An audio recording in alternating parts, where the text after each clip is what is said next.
نا اس نے بتایا کہ سب سے پہلے تو 5 نمازیں ہیں بھائی.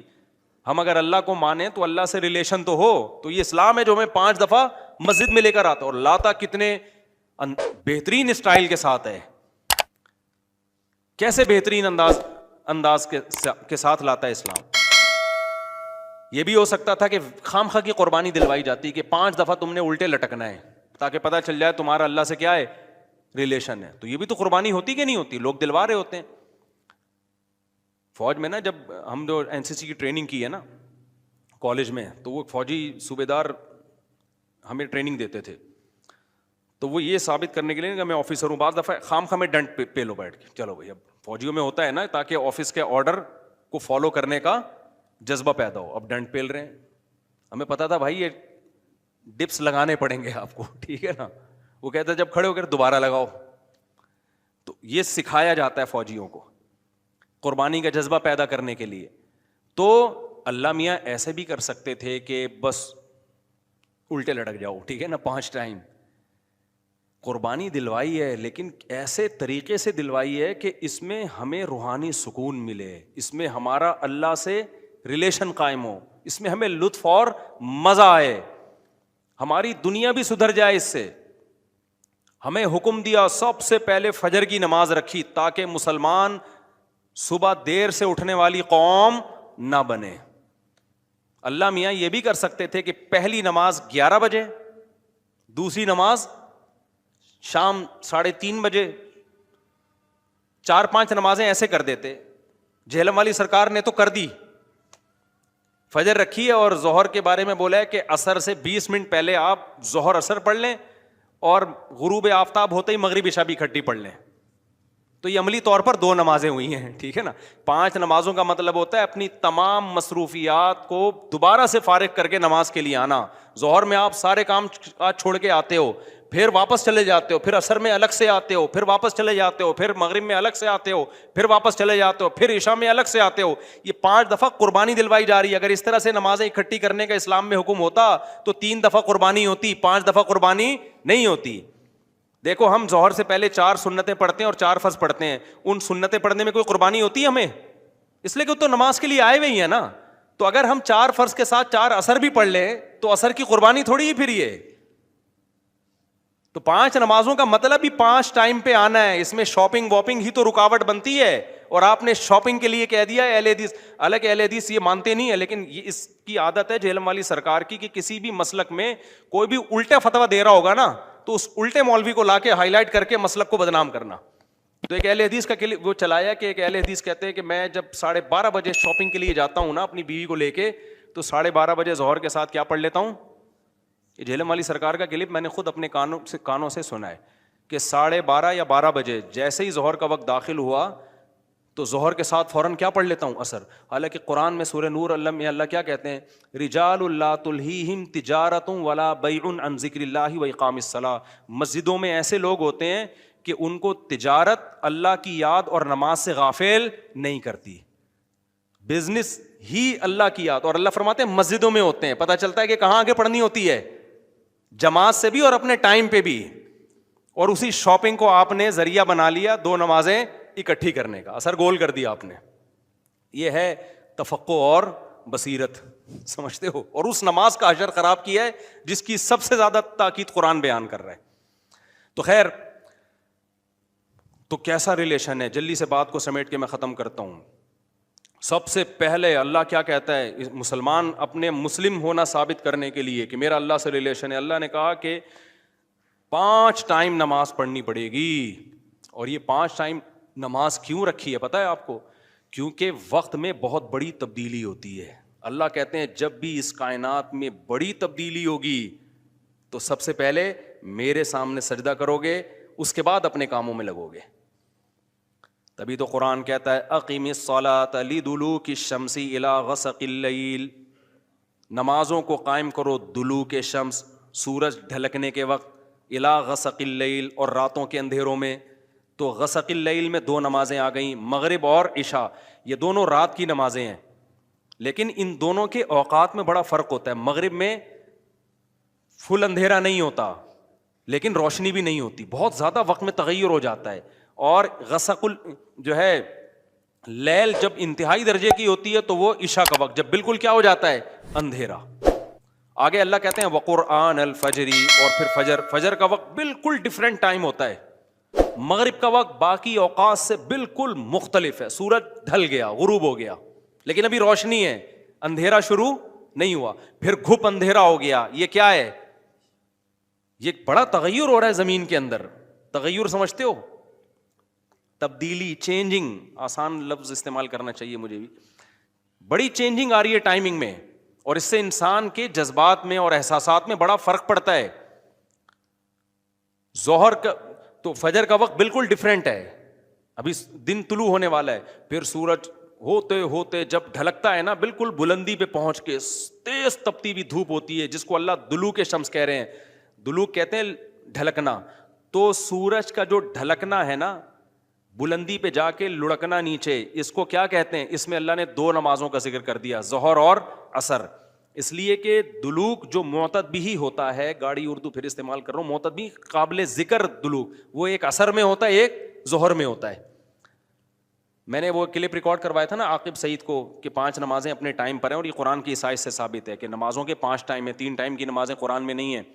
تو اس پہ میں نے کہا تھا کہ دلوک شمس ہے نا، سورج کا ڈھلکنا، تو معتدبی ڈھلکنا، قابل ذکر ڈھلکنا ایک ظہر کے وقت ہوتا ہے، ایک عصر کے وقت. کیونکہ عصر کے وقت 45 پہ آ جاتا ہے، اور ظہر کے وقت بلندی پہ جا کے ڈھلکتا ہے.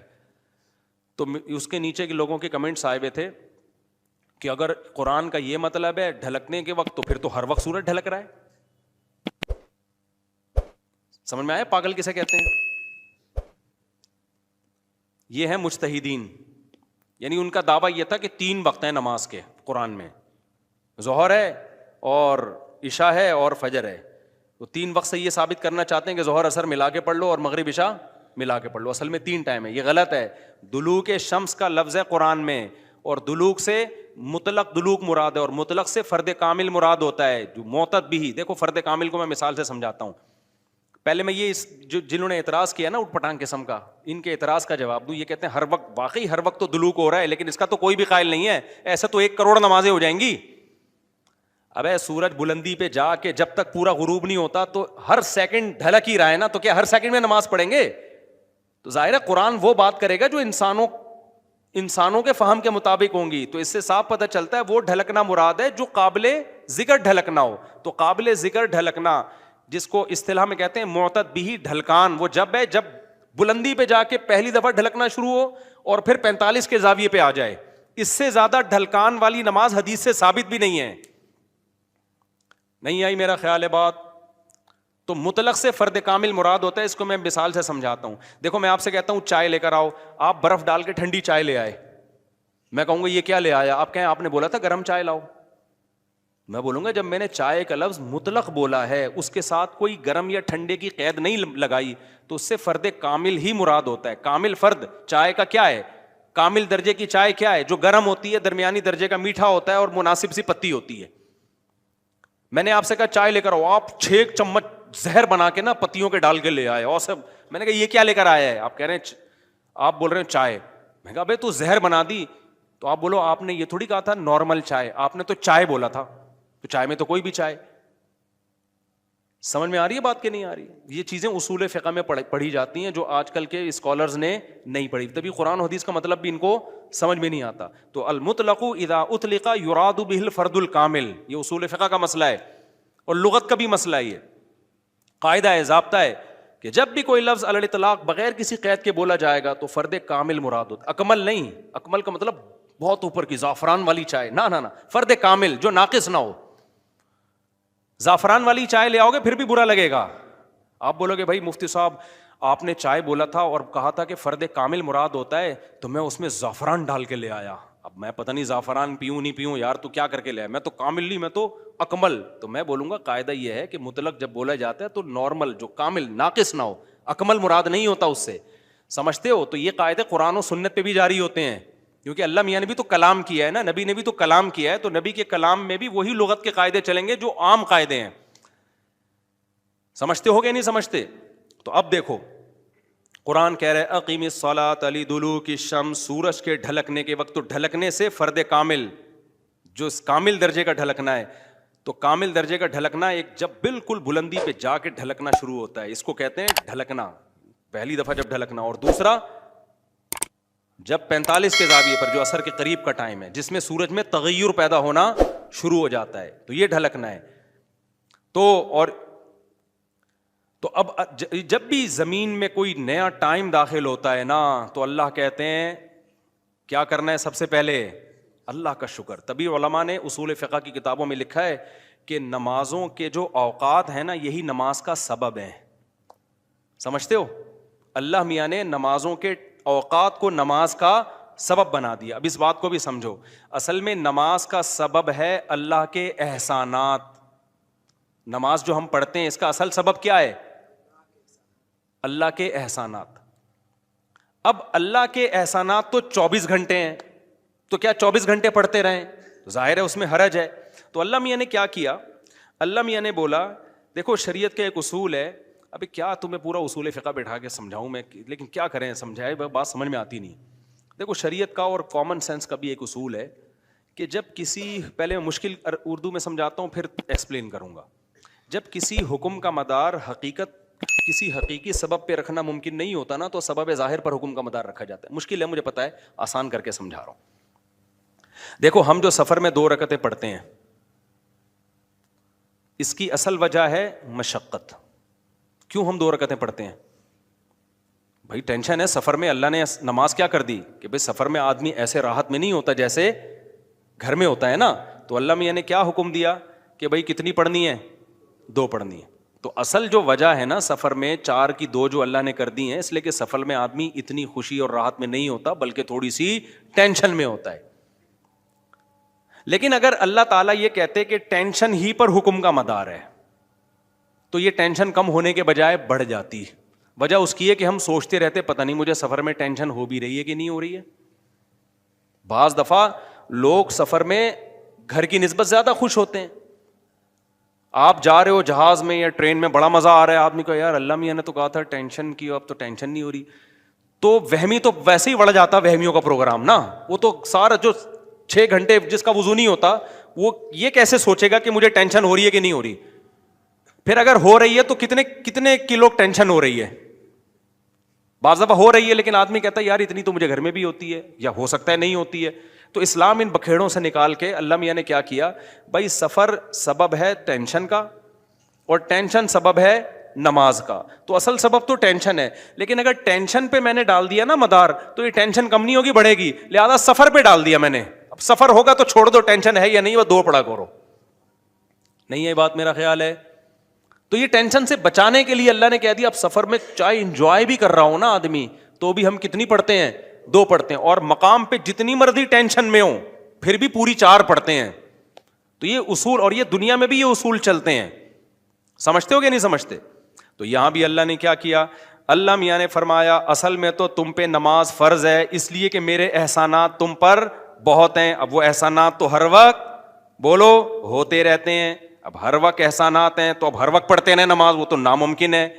تو اللہ میاں نے کہا کہ بھائی دیکھو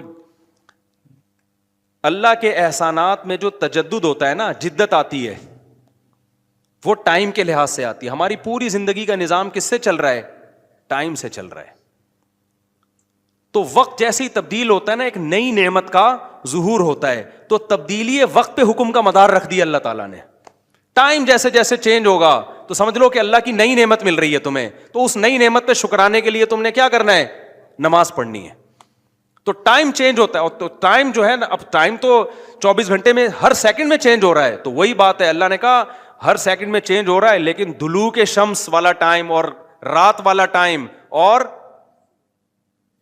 وقرآن الفجر، فجر والا ٹائم، یہ اس میں ٹائم میں بڑا تغیر آتا ہے. تو بڑا تغیر آتا ہے تو نئی نعمت مل رہی ہے. اور لہذا جب نئی نعمت مل رہی ہے، حقیقت میں نہ بھی مل رہی ہو اور حقیقت میں اس سے پہلے بھی مل رہی ہو نہیں، لیکن اب فرض یہ کر لیا گیا ہے کہ جب ٹائم چینج ہوگا تمہیں نئی نعمت ملے گی، اور نئی نعمت ملے گی تم پر لازم ہے کہ اللہ کا شکر ادا کرو آ کے. تو اس لیے علماء نے اس مسئلے کو بڑا اچھا سمجھا، اصول فقہ میں ایکسپلین کیا ہے کہ نمازوں کا جو سبب ہے نا وہ کیا ہے؟ اوقات کی تبدیلی.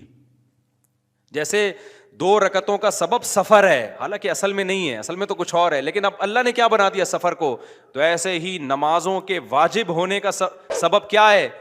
وہ وقت میں بڑی تبدیلی. تو یہ 5 ٹائم اس زمین پر ایسے ہیں جس میں بڑی تبدیلی ہوتی ہے، اور ان بڑی تبدیلیوں سے انسان کو اللہ کی نعمتوں کا احساس ہوتا ہے. اگر یہ ٹائم رک جائے نا تو ہماری زندگیوں کی رنگینیاں ختم. صرف فجر ہی کا ٹائم ہو، ظہر میں جو الگ سی انسان کی فیلنگ ہوتی ہیں، عصر میں الگ فیلنگ ہوتی ہیں، مغرب میں الگ. انجوائے کرتا ہے انسان لائف کو، نہ ہر وقت اسے مغرب کا ٹائم چاہیے، اسے عشاء بھی چاہیے، لیکن ہر وقت عشاء نہیں چاہیے. اسے فجر کی بہاریں بھی چاہیے، لیکن ہر وقت فجر کی بہاریں نہیں چاہیے. اسے دوپہر کی چلچلاتی دھوپ بھی چاہیے، ہر وقت نہیں چاہیے. شام کی ٹھنڈی چھاؤں بھی چاہیے جو عصر کے ٹائم ہوتی ہے. اور کیسے سمجھائیں میرے بھائی، میرے پاس اس کے علاوہ. تبھی تو 5 نمازیں ہیں، تو 2 نمازیں اکٹھی بکٹھی نہیں ہوتی، سمجھ رہے ہو؟ کیونکہ اوقات 5 ٹائم چینج ہوتے ہیں اور بڑی تبدیلی آتی ہے، تو 3 ٹائم کیوں پڑھ رہے ہو بھائی تم نماز؟ باقی قرآن و حدیث کے حوالے کیا ہیں وہ میں انشاءاللہ بھی ریئیکشن ریکارڈ کرواؤں گا، اس پہ وہ آ جائیں گے. تو میرے بھائی، تو یہ اسلام ہے جو ہمیں کہتا ہے کہ جب وقت میں بڑی تبدیلی ہوگی تو تمہیں اللہ کی نعمت کو واقعی ہوتا بھی ہے. آپ رات کو سو جاؤ ٹائم پہ، صبح صادق کا وقت جب ہوتا ہے نا، نیند پوری ہوتی ہے. خدا کی قسم دل میں ذرا سی بھی اللہ کی محبت کا جذبہ ہونا تو انسان کے دل میں اللہ کی محبت کی چنگاریاں پیدا ہوتی ہیں صبح کے ٹائم کو دیکھ کے کہ میرے رب نے مجھے رات کو سلا دیا اور بالآخر اب سورج دوبارہ سے نکل کے اپنی ذمہ داری پوری کرنے والا ہے. دل چاہتا ہے اللہ کو راضی کروں، اٹھوں، میں اللہ کے سامنے جاؤں. ہم تو پوستیوں کی طرح، میجورٹی تو سو رہی ہوتی ہے نا، اٹھتی 12 بجے ہے کم وقت، اس کو کیا پتا وہ صبح اور وہ چھاؤں ستاروں کی اور وہ نور. شاعر نے کہا تھا، اگلا مصرع بھول گیا کیونکہ نبی میں رٹا لگا کے یاد کیا تھا 9th کلاس میں اردو ادب میں. وہ صبح اور وہ چھاؤں ستاروں کی اور وہ نور، دیکھے تو غش کرے ارینی گوئے اوجے تور. واہ واہ، اب یاد آ گیا. آپ کو سمجھ میں نہیں آیا ہوگا کیونکہ اردو برباد ہو رہی ہے. شاعر نے کہا ہے ارینی، موسیٰ علیہ السلام نے کوہ طور میں کہا تھا نا ارینی، اے اللہ مجھے اپنا جلوہ دکھا. تو گوئے اوجے تور، تور کے پہلو سے جو آواز آئی تھی نا ارینی، تو وہ والا منظر، وہ روحانی منظر ہوتا ہے. وہ صبح اور وہ چھاؤں ستاروں کی اور وہ نور، یعنی ستاروں کی چھاؤں کے بعد جب صبح پیدا ہوتی ہے نا تو وہ کوہ طور والا منظر، روحانی منظر پیدا ہوتا ہے جب کوہ طور سے موسیٰ علیہ السلام کی ارینی کی آواز آئی تھی. یہ شاعروں کا تخیل ہوتا ہے، کوئی میرے پہ توہین کا فتویٰ نہ لگا دینا بھائی. تو فتوے مارکیٹ میں توہین کے آج کل بہت ہلکے چل رہے ہیں. تو ہم اپنے بیان کی طرف چلتے ہیں. تو یہ 5 نمازیں اللہ نے کیا کر دی میرے بھائی؟ بولو. اصل تو عبادت اسلام میں ہے ہی نماز. اصل کیا ہے؟ 5 ٹائم دن میں. تبھی علماء کہتے ہیں معاف ہی نہیں ہوتی ہے کبھی، موت تک چلتی رہتی ہے، کیونکہ ٹائم آتا رہتا ہے نا. ٹائم آئے گا تو نماز لازم ہوتی رہے گی، یا تو ٹائم روک لو. ہم جب گئے تھے وہاں ناروے میں تھے نا، تو بہت لمبی رات تھی، تو وہاں ٹائم رکا ہوا تھا رات کا. تو مغرب اور عشاء اور فجر میں ٹھیک ٹھاک فاصلہ ہوتا تھا. فجر 8:45 بجے ہو رہی تھی صبح، اور عشاء میرا خیال ہے 4:30-5 بجے. تو چونکہ ٹائم رکا ہوا تھا نا، مغرب کے بعد عشاء کا وقت، فجر کا وقت آ ہی نہیں رہا، عشاء کا وقت، عشاء کے بعد فجر کا وقت آ ہی نہیں رہا، تو ٹائم رک گیا، تو نماز بھی کیا ہو گئی؟ رک گئی. ٹھیک ہے، دیر سے پڑھو اب. تو کیونکہ ٹائم چینج ہوگا تو حکم اللہ کا نماز کا آپ کی طرف متوجہ. ہاں، جن علاقوں میں 6 مہینے 3 مہینے سورج نکلتا ہی نہیں ہے، وہاں پھر حدیث میں آتا ہے کہ اس میں پھر حدیث میں کچھ اور ہے، وہ پھر ابھی مسئلہ بیان کروں گا تو بات لمبی ہو جائے گی. یہ ان جگہوں کی بات ہے جہاں دلوک شمس ہو رہا ہے، سورج نکلتا ہے اور 24